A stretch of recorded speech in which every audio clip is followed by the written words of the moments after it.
Hello friends! Now that Halloween event 2023 has wrapped up in Overwatch 2, I wanted to look back at the Trials of Sanctuary, an arcade mode that is meant to bring a Diablo experience into Overwatch. Well, sort of. It's a 4-player mode featuring tanks Zarya and Reinhardt alongside 2 DPS Sombra and Pharah and 2 supports lifeweaver and illari available, and you are free to have different combinations, so one of each role is not mandatory. But I would say that 1 tank, 1 damage and 2 supports is the most optimal combination.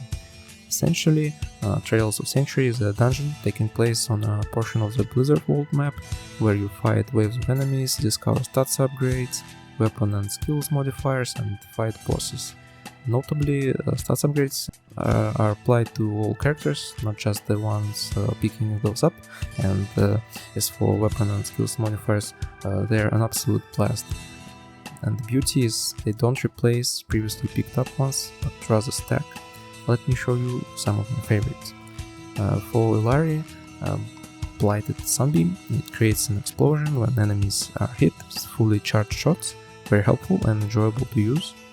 Pylon Blast, healing pylons start damaging enemies close to the character it's healing, very cool, passive damage dealing. Augmented Healing adds increased damage to the next attack to you and healed allies, very useful. For Reinhardt, Blazing Strike. Fast Strike leaves a trail of fire, burning enemies, awesome. Divine Armament, on each swing the hammer will fire a beam of light, dealing damage. Now this one doesn't deal crazy amounts of damage, but is consistent and doesn't have a cooldown, so cool.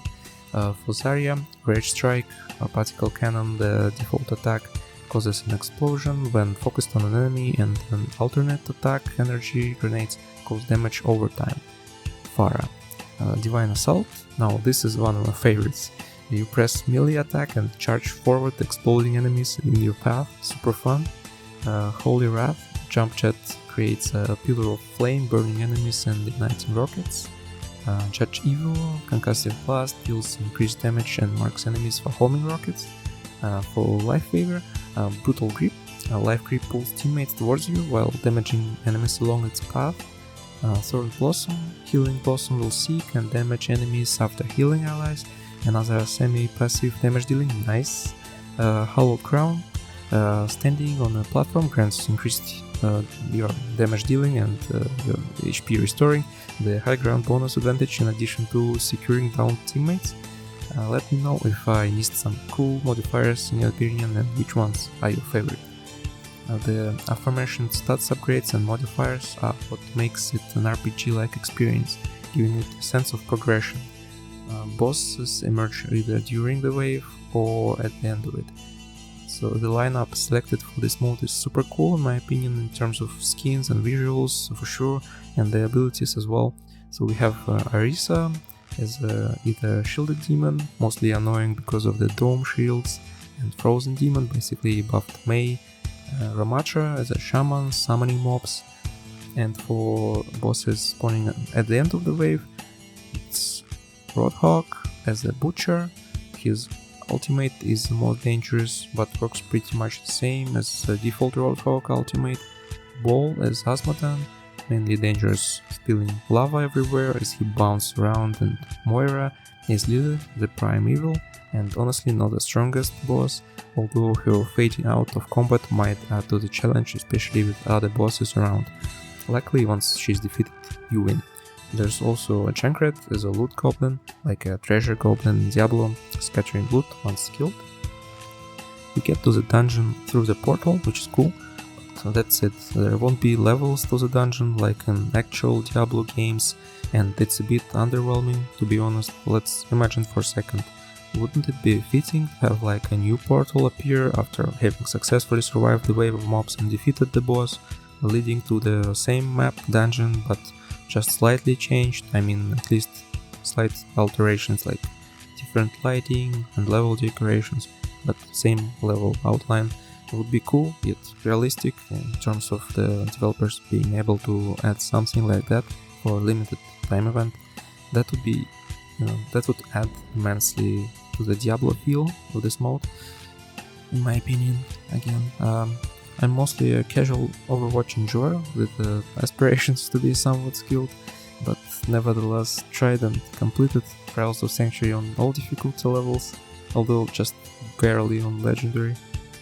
So normal is just too easy, the number of mobs is quite low, and not much of a threat at all. Bosses are similar in that regard, but they have a lot of HP, so at least you have to focus them. So yeah, normal seemed like very introductory and aimed at players who want to see what this mode is about. Hard is not really that difficult. In reality, more mobs of course, and they deal more damage. Certain amount of challenge is presented, and you might even complete the dungeon not on the first try. Luckily you have 3 attempts, and a lot more interesting and fun to play in comparison to normal, the hard one, but yeah. The expert gameplay really becomes challenging. Number of some bosses is increased, mainly Orisa, and they are much more of a threat now. That Orisa's dome is quite a headache, even mobs are deadlier, especially the self-exploding ones. Expert does require team coordination and the right composition, so you really need those heals and focus damage in order to defeat bosses and survive. Legendary, oh man, more like a nightmare. Here those Orisa domes are just ridiculous, especially when there are multiple Orisas and so many mobs. Domes take forever to destroy and obstruct enemies from getting hit and teammates from getting healed, forcing supports to risk getting eliminated by diving into the dome. Bosses can be quite smart with who to focus. Moreover, you have just one attempt, and an additional challenge was, at least in my experience, matchmaking. On Legendary, just stopped fighting just one more player for our party after several attempts with a real player.